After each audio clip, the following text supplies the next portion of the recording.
Distinta situación, obviamente, distintas jornadas estamos transitando hoy a la de ayer, no es novedad. Seguimos, desandando algunos caminos de la meteorología, ¿no? Más allá de estos datos que como radio siempre es bueno, ¿no? Difundir y ustedes esperan conocer. Lo cierto es que muchos y muchas nos comentaban que el granizo acá en el Bolsón era lo último para esperar. Realmente, de hecho, se habían levantado las alertas que habíamos aquí difundido temprano. Vamos a hablar de esto con alguien que le dedica su vida a los estudios de la atmósfera y de los océanos, porque hizo la carrera en meteorología, se recibió de oceanógrafo, es ex becado del CONICET en cambio climático y la evaluación del viento en el mar argentino y actualmente se dedica justamente al pronóstico del comportamiento del mar en el Servicio Meteorológico Nacional. Estamos hablando con Matías de Otto, que está del otro lado del teléfono, desde la ciudad de Buenos Aires, criado en Bariloche igualmente. Matías, buen día, bienvenido a Ventana Andina. De este lado, Ana y Maca te saludamos. ¿Cómo estás? Hola, ¿qué tal? ¿Cómo andan? ¿Qué cuentan? Bien, bien. Por acá, bien. Todavía estamos prefrontal porque esa tormenta que empezó en todo lo que es la región cordillerana de la Patagonia se está trasladando, está migrando hasta esa región y siempre previo a la tormenta hay aire cálido, o sea, es típico en situaciones que se denominan prefrontales que por eso nosotros estamos antes de la aproximación de la tormenta, estamos en una situación más húmeda, más cálida, típico ambiente de bochorno. Entonces así estamos acá, nublado, con el cielo nublado, esperando la tormenta. Qué bárbaro, claro. Y es normal, digamos, esta migración de estos aires, ¿no? De las tormentas en esta región patagónica para Buenos Aires, siendo que notablemente siempre tenemos climas tan distintos. La verdad que es una situación muy poco frecuente. En general las tormentas comienzan en el sur de Cuyo, en el oeste de La Pampa, como extremo más al sur de la región, ¿no? Porque el aire húmedo suele migrar hacia esa región, y luego a partir de ahí se empiezan a formar las tormentas y migran hacia lo que es Buenos Aires, el litoral, Uruguay. Pero es muy raro que las tormentas, el origen, la semilla incipiente, comience en el oeste de Chubut, por ejemplo, o en el oeste de Neuquén. Eso es muy raro, ¿no? Y con la virulencia, ¿no?, que se registraron. Claro. Eso básicamente, bueno, se da en un ambiente en donde, si ustedes notaron, los días previos fueron días muy calurosos y hay prácticamente un poco pasaje de frentes fríos. Los frentes fríos, cuando van pasando, que son los típicos vientos del oeste, lo que hacen es, de alguna forma, impedir que la humedad llegue tan al sur. Entonces, como está disminuyendo la cantidad de vientos del oeste y consigo también las precipitaciones que vienen del oeste, eso permite que venga aire del otro lado de la cordillera, es decir, el aire del lado argentino, del lado del Atlántico, y eso hace que pueda migrar más al sur. Entonces, al migrar más al sur, luego la probabilidad de tormentas es mayor.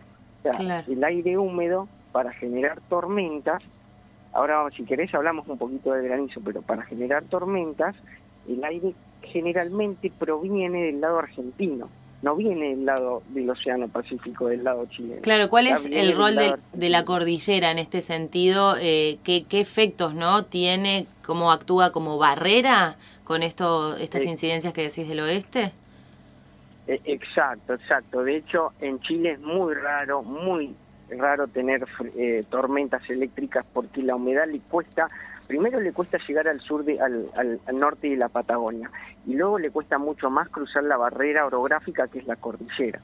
Lo mismo pasa cuando lo ves a la inversa, el aire que viene del Océano Pacífico, que no es capaz de generar tormentas, porque tiene otro mecanismo también, es distinta la dinámica cuando viene el aire del Pacífico, que es el que genera las precipitaciones en invierno. Como sabrán, o sea, las mayores precipitaciones del aire del oeste están en lo que es Chile. Contrario ocurre con el aire del este. Cuando el aire viene del este, que es el que tiene la capacidad de generar las tormentas, y las nevadas del este, que vienen del sur y del oeste, no llegan hasta Chile. La barrera es un obstáculo. Pero lo que sucedió ahora es, como estamos en verano, ¿no?, la situación es otra, la temperatura es otra. Entonces, cuando se generan las tormentas, en la tormenta existen tres estados del agua: el estado de vapor, el estado sólido y el estado líquido. Claro. Entonces, cuando hay una importante temperatura asociada a este condimento, que es el que está en los 3 estados en la tormenta, ¿no? También está la particularidad de generar el granizo, ¿no? Ahí vamos con otro fenómeno, claro. Claro, y sí, una cosa particular también es, por ejemplo, en el Bolsón, los valles, que son norte-sur, entonces canalizan más el viento norte-sur, ¿no? El norte, generalmente el viento más intenso en los valles, norte-sur es el norte, es la componente norte, entonces justamente esta tormenta tenía mucha componente del norte, entonces se canalizó también por todo lo que es los valles norte-sur. Claro. Entonces hubieron una situación de condimentos, ¿no? que generaron la virulencia del fenómeno. Matías, Ana te saluda. Si bien esto, como vos decís, fue un poco atípico, diferentes cuestiones relacionadas a estos cambios que estamos viviendo, elevadas temperaturas, cosas que, pocas nevadas en invierno también en algunos años, como dicen aquellas personas que han nacido y se han criado aquí en la comarca andina. ¿Debemos acostumbrarnos a este tipo de fenómenos? ¿Se pueden llegar a presentar de manera más seguida? Sí, mira, cuando se hace un estudio de índole climático, es muy difícil, primero, poder explorar la parte del contenido humano en ese cambio. Entonces, el contenido humano, por supuesto, está, pero cuando se hace un estudio en donde el humano tiene la responsabilidad, es muy complejo realizarlo y se hace. O sea, las mecánicas que uno tiene que utilizar, recurrir a modelos, por ejemplo, para resolver eso, es complejo. De todas maneras, todo lo que es la región del norte de la Patagonia se evidencia, particularmente en la última década, que ha remarcado más la tendencia, un aumento de las temperaturas en verano. O sea, un aumento de la temperatura máxima, particularmente en verano. Entonces, eso, cuando vos lo ves a lo largo de los años, entonces ahí es claro que algo está ocurriendo y tenés que encontrarle una explicación. Particularmente en invierno, lo que se observa es más difícil de observarlo con respecto al verano. O sea, en el verano han disminuido notoriamente las precipitaciones y la temperatura ha aumentado notoriamente. Sí. En el invierno ya cuesta un poco más, dependiendo de la ciudad, hacer un estudio más robusto en cuanto a que está aumentando la temperatura del invierno.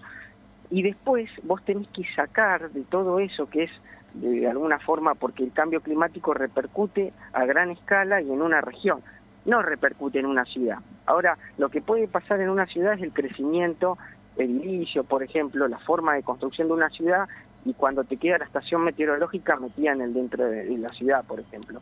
Si en el Bolsón vos empezás a construir alrededor de la estación meteorológica que está ahí en el aeroclub, por ejemplo, lo que sucede es que las temperaturas mínimas o sea, no van a ser las mismas cuando tiempo atrás, por ejemplo. Eso es propio de cada ciudad y es algo que se llama isla urbana del Caribe, ¿no? Pero eso es propio de cada ciudad y de cómo se construye la ciudad y cómo afecta el entorno de la ciudad. Ahora, cuando estás hablando de algo más regional, que más asociado al calentamiento regional, por ejemplo, o al cambio climático regional, tenés que ver un comportamiento en varias ciudades, ya sean estaciones meteorológicas que están metidas sobre lugares que no están no se ha construido, entonces tenés que hacer un estudio más robusto en ese sentido. Y lo que se observa en ese sentido es que la temperatura de los veranos cada vez es más alta, en todo lo que es la Patagonia Norte. O sea, la Patagonia Norte en verano se está pareciendo más a un clima del sur cuyano, ¿se entiende? Entonces, sí. Ahora particularmente hay situaciones, los meteorólogos le dicen situaciones sinópticas, que son particulares y a veces no tienen que ver con la tendencia de los últimos años. Las situaciones, por ejemplo, muy particulares que duran, como por ejemplo esta tormenta, ¿no? Ahora, si vos tenés sistemáticamente todos los veranos más cantidad de tormentas, que es un estudio que no se ha hecho en lo que es la Patagonia, insisto, y no hay nada concluyente, ¿no? Quiero sacar la subjetividad que tenemos como personas. Para hacer eso hay que hacer un estudio objetivo. Entonces, no se ha hecho no hay un estudio concluyente acerca de eso, pero sí lo que hay cuando vos tenés casos aislados, por ejemplo, o tormentas aisladas, uno puede encontrar situaciones meteorológicas que producen. Y la situación meteorológica de gran escala que había ayer y antes de ayer y los últimos días, condicionaba que se generen, condicionaba la región del norte de la Patagonia que se generen estas tormentas. Entonces es algo más de la dinámica propia de la atmósfera. La atmósfera tiene un comportamiento que es a largo plazo, pero también hay veces que se le dice matemáticamente que es estocástica, es aleatoria, o sea, puede de alguna forma puede tener una parte que no está explicada salvo por el estado propio que tiene la atmósfera, o sea, no la puede ni explicar ni el ser humano en sus actividades humanas, no la puede explicar ni el bosque que tenés en el andino patagónico, ni la cepa que tenés en esa región de transición, ni los vientos, o sea, no la puede explicar en un pronóstico de corto plazo las condiciones, sino es su propia evolución. Eso se llama estocástico, cuando vos evolucionás de una forma, de un estado que en términos no lo conocía, digamos, ese es el estado actual y evoluciona. Y muchas veces lo que tiene que ver con las tormentas, con lo de las nevadas, por ejemplo en el 2017 hubo una gran nevada en el Bolsón, todas situaciones locales y que son situaciones que son sinópticas, se le denominan, o de bloqueos, que no hoy en día es la parte en donde todos los climatólogos están entrando y queriendo atacar esa escala, que se llama escala de bloqueos, por ejemplo, es una escala intraestacional que va de la semana a los días, por ejemplo, ¿se entiende? Entonces, y no hay chance todavía de comprender bien la atmósfera en esa escala. Entonces es muy difícil poder echarle la culpa a, por ejemplo, lo que tiene que ver con las actividades humanas, con el calentamiento anormal del océano, porque, insisto, son fenómenos puntuales que lo que tenés que hacer es ponerle lupa y empezar a estudiarlos. Claro. Entonces, lo que sí se sabe es que, por ejemplo, es la situación previa, conoces un poco la situación previa y asumís, entonces en función de las herramientas que tenés, los modelos, que la situación va a ser relevante. Claro. ¿Se entiende? Matías, ahora, entendemos sí, que estos fenómenos particulares no signifiquen un caso todavía de estudio ya a un nivel ya sí, macroscópico, ¿no? Pero, por ejemplo, con los cambios que decías y las similitudes, ¿no?, de nuestro clima respecto a otras zonas, tal vez como el sur cuyano, ¿esto no está contextualizado sí en una evolución que responda más justamente a los análisis que se hacen sobre el impacto de la vida humana en la Tierra, la aceleración de usos de combustibles fósiles o ese tipo de determinaciones, por ejemplo, en el cambio climático? Sí, exactamente, sí, eso totalmente tiene relación con nuestras actividades. Pero ahí estamos hablando de algo de escala, de tendencia a largo plazo, claro, y de no de una tormenta puntual en claro, una región puntual. Esa conexión no es concluyente todavía. Lo que bien, sí es concluyente es esto, es el aumento de la temperatura y la disminución de las precipitaciones que está afectando la región norte de la Patagonia y la región cuyana. Eso ya se ha establecido, hay un montón de bibliografía al respecto. Nuestra emisión de gases de efecto invernadero lo que potencian es una estabilización de lo que es la parte, por ejemplo, todo lo que es la zona tropical, hay una expansión entonces de la atmósfera en esa región, y eso hace que los vientos, que son los particularmente húmedos, que descargan la nieve y la lluvia en la región cuyana y norte de la Patagonia, se vean desplazados hacia regiones más australes, ¿no? Entonces, en ese desplazamiento, esa migración, los estudios son concluyentes que gran parte de esa expansión que se está registrando, ese movimiento al sur, ese corrimiento de los vientos del oeste, y dejarnos expuestos a una región más de mayor altas presiones, ¿no?, típicas de un clima más mediterráneo extremo, digamos, eso está en la bibliografía, eso está el proceso de cómo nosotros, con la interacción con el océano, a su vez también genera impacto meteorológico. O sea, eso sí se puede explicar y concluir en los trabajos de nuestro efecto sobre el clima regional. ¿Se entiende? Entonces, ahí sí, por ejemplo, lo que es el adelgazamiento del hielo que hay en el hemisferio norte. Entonces son cambios que se están produciendo a una velocidad que en un cambio normal, ¿no?, sacando el efecto antrópico, son cambios que solamente se pueden dar si hay una explosión volcánica, si hay cambios en el albedo terrestre. Entonces son cambios muy rápidos que la única explicación, y es concluyente, es nuestros efectos emitiendo gases de efecto invernadero. O sea, durante los últimos 20 años la temperatura cada año se pelea por tener el puesto de temperatura media global más alto. Es así, o sea, eso lo ves en los registros a nivel mundial. Matías, entonces la conclusión que saco es que estamos en medio de un proceso, quizás hasta de incertidumbre, ¿no? Próximo estudio, por supuesto, pero en el medio, ¿qué hacemos? Capaz que es muchísimo esta pregunta, pero ¿nos preparamos, estamos alerta a estos grandes cambios, a estas sorpresas? Bueno, ya hay algunos estudios más de índole social en la región en donde el problema principal va a ser la falta de la escasez de agua. Claro. O sea, ya está pasando en lo que es la región de Cuyo, y Chile está racionalizando el agua, particularmente en los veranos, porque no tiene la suficiente cantidad de agua, o sea, la cordillera no acumula la suficiente cantidad de agua en los inviernos. O sea, dentro de las zonas, cuando uno ve, por ejemplo, estudios del IPCC, ve que la región de lo que es central de Chile, Guyana y norte de la Patagonia está en una región en donde el impacto social va a ser la escasez del agua. Ahora, bien, eso es a largo plazo, pero cuando vos te metés, por ejemplo, en una tormenta particular, vos podés tener una descarga muy grande de agua en poco tiempo, pero sin embargo, y es algo extremo, por supuesto, para lo que es la vida humana, ¿no? El granizo también, por ejemplo, el viento fuerte. Uh-huh. Sin embargo, eso, insisto, quiero remarcar esto, esos hechos puntuales están relacionados con la variabilidad de la atmósfera, la variabilidad a corto plazo, y todavía es lo que hay que sacarle más el jugo todavía, a la variabilidad de la atmósfera en corto plazo. O sea, estamos hablando a largo plazo en tendencias, cambios de tendencias, pero todavía no hay, por lo menos en la parte de lo que es el norte de la Patagonia, sur de Cuyo, no hay nada concluyente acerca de la peligrosidad de los efectos así de las tormentas puntuales, de otro fenómeno que es muy importante en invierno, que son los ríos atmosféricos.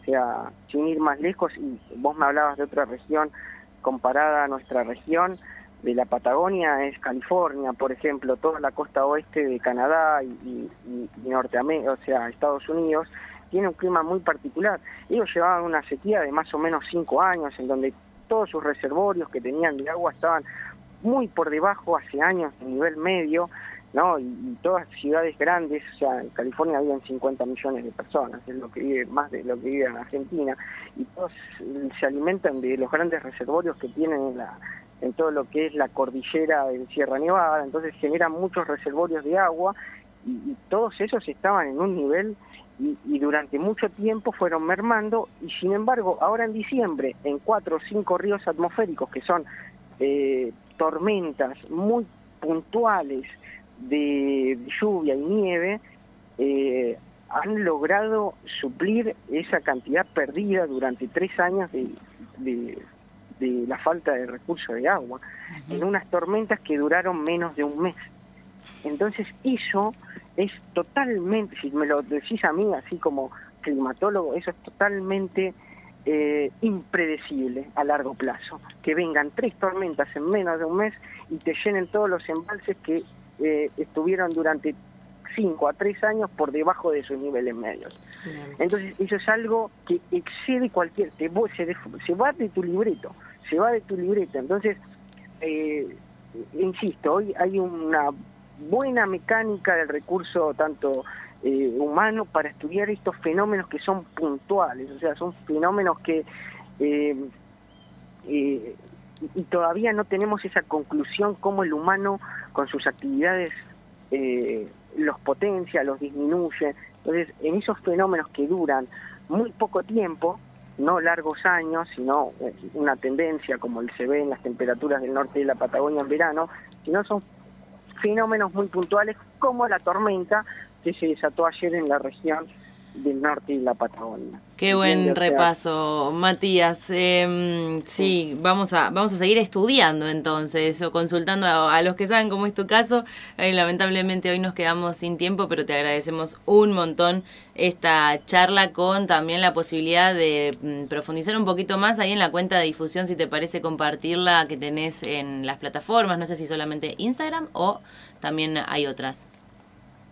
Ahí en Instagram siempre subo los reportes, los sistemas que pueden ser peligrosos en la Patagonia. Siempre le hago un seguimiento porque la verdad es que está bueno también que todos aprendamos, conozcamos también cómo funciona el norte de la Patagonia, cómo es su clima, cómo es su tiempo, cuáles son las situaciones más problemáticas que pueden generar. Y bueno, ahí en el Instagram hacemos un poquito de repaso de esas situaciones para que no nos sorprendan, más que nada, para que no nos sorprendan. ¿Cómo es entonces la red social? Es greenguru.bariloche. Green como verde en inglés. Bien. Greenguru.bariloche. Muy bien. Sí. @greenguru, lo decimos GREENGURU.bariloche. Sí. Ahí van a encontrar varias imágenes alusivas a lo que estuvimos hablando y mucho más. Gracias, Matías. No, gracias a ustedes. Y bueno, un placer, como siempre. Hasta la próxima. Hasta la próxima. Matías de Otto es licenciado en los océanos, es oceanógrafo del Servicio Meteorológico Nacional. Repasábamos un poco el contenido teórico, ¿no?, de cara al el análisis que se hace de esta situación desde estas áreas, ¿no?, y también obviamente haciendo referencia a los estudios en curso. Quedó claro, ¿no?, del cambio climático. Estamos en este periodo de transición, así que hay que mantenerse atenta y atento.